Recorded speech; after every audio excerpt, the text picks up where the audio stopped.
it's nothing new, but it's so good to see you.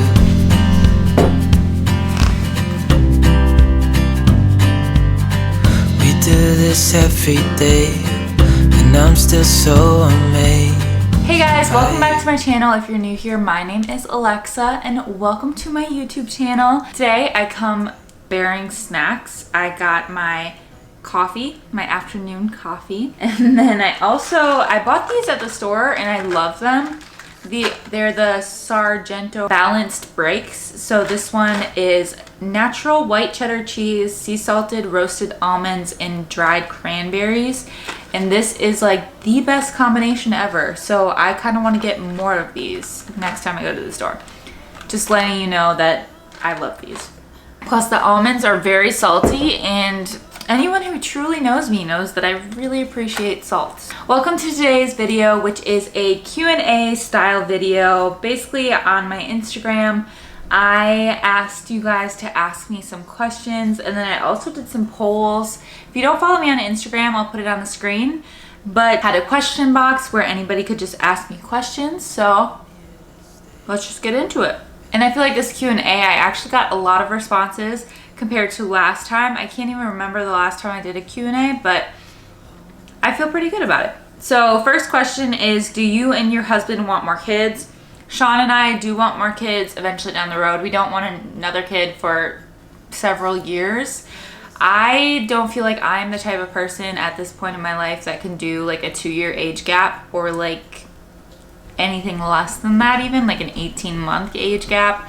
It's just not for me. I feel like I would probably go insane, but yes, eventually we want other kids. We don't know. I think I want at least 3, but probably 4, and we do want to adopt. That is something that we are both very passionate about since Sean is adopted himself. So yeah, next question. How often does your daughter nap? What formula? Wow, this is a multi-part question.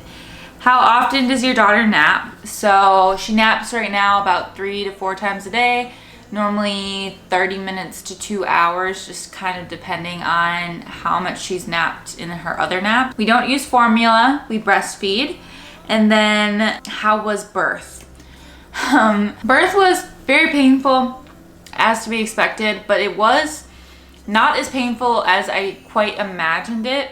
I feel like I had really like high expectations of pain level, and I didn't feel like it was that painful. That being said, it was very painful, but I even feel like after birth, like recovery and all that, that was almost more painful because it was just stretched out. Like the length of period of time that you were in pain was much longer than my labor. Because even when I got to the hospital, I had my daughter like 3 hours later or 4 hours later. So it wasn't like I was in labor at the hospital forever and ever. It was pretty quick. So I feel like maybe that made it better. And if it had been like days of that kind of pain, maybe it'd be worse. But from my experience, I did not think it was as bad as I thought it would be. It still really sucked and still was very painful, but recovery was honestly worse than birth. Who helps more with the diaper changes? So Sean and I are pretty equal, I would say. I don't think that we really one over the other does more. I think when I was on maternity leave, obviously I did a lot more just because I was home all the time and I was with her constantly, so I would obviously be doing more compared to somebody who was working a full-time job. But now that I am back at work, I have 2 days off a week and he has 2 days off a week, so those days are pretty equal, and we both really split most of the tasks when we're home together or whatever. I feel like it's pretty equal. What are your favorite self-care things? So I have one thing specifically that I want to share because I'm in love, but let me go grab it. So I actually grabbed 2 things. So this one is not as much self-care, but I feel like it kind of is because it's skincare related. This is my favorite moisturizer I've ever owned. It literally makes my face feel like a cloud, and I use it every night, every morning, all the time, and it makes my face so soft, feels so nice. This is the Olay Regenerist whip, I guess. I don't really know. I can link it down below in the description box, but it's like the softest, most creamy, most beautiful moisturizer. Honestly, I can't explain how much I love this. I discovered it about a month ago. I want to say, and I already have gone through one of these and I'm on my second one because I use it all the time. Even Sean has used it a couple times because he loves how like soft it makes his face feel. Not really as much self-care as like skincare, but skincare is self-care, so I'm gonna go with it. Another thing, this is also something I've been doing for self-care, and this is the 5-minute journal. I have a couple stickers on it just because I had these stickers lying around and I was like, why not? Basically, it's a gratitude journal. This is kind of what the pages look like. These are some blank pages. But basically, every morning and every night you write in it, and it asks you in the morning what you're grateful for, what would make today great, and your daily affirmation. And then at night, you write down 3 amazing things that happened during the day and how you could have made the day a little bit better. And I feel like this has been like one of the biggest self-care things that I have ever really done, like consistently, I would say. I saw this book on JC Marie Smith's Instagram. She's in my favorite podcast, What We Said, and I even did a review of their Balanced Boss course, and she talked about it a lot on there. But I purchased it because she really recommended it, and I was like, you know what, I've always wanted to get into like gratitude journaling and stuff like that, and I've just never stuck to it because I've always tried to use like a notebook and I just can't. But this is so not only aesthetically pleasing, but so well laid out and easy to use. So I really, really love it. And I feel like it's the biggest thing I do in self-care in my day-to-day. However, there are other things I love self-care wise. I like doing yoga, and I'm going to try to be getting into doing more of that. Just in the coming weeks. I feel like I've been really, really stressed lately and really anxious, unfortunately. And I feel like part of that is that since I've gone back to work, my workouts and everything like that kind of have gone down the drain because I'm just so busy, and having a tiny baby is so busy. But I really just want to like take a little pressure off and just do yoga, which I can do from my house. It's super easy. I love lighting a candle anywhere is a form of self-love to me. If I smell a candle, if I see a candle burning, I feel love for myself. I don't know why. It makes me so incredibly happy. I feel like I just went on a tangent. So, next question. Were you shocked when you found out you were pregnant, and how did you feel? I would say I was shocked when I found out.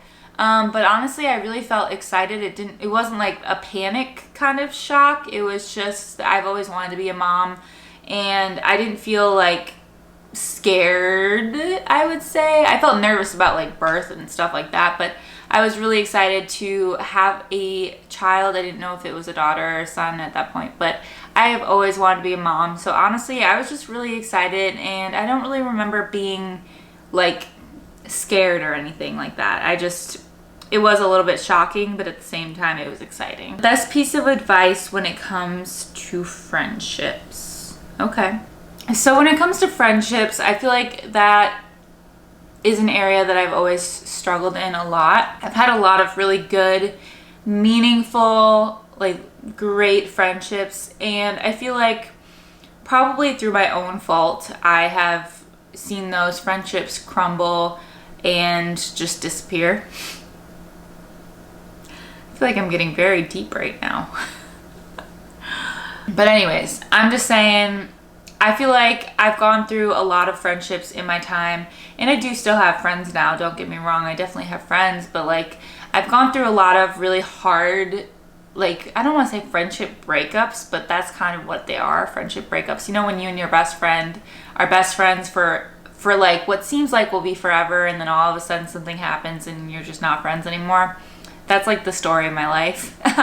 So I guess my biggest piece of advice, not coming from somebody who knows anything about friendships really, but my biggest piece of advice, and something that's always kind of stuck with me, I don't know where I heard this, I feel like it's like a Pinterest type quote, but pay attention to who claps for you when you win. There are lots of friendships that I stuck with for a very long time, even though they didn't clap for me when I won.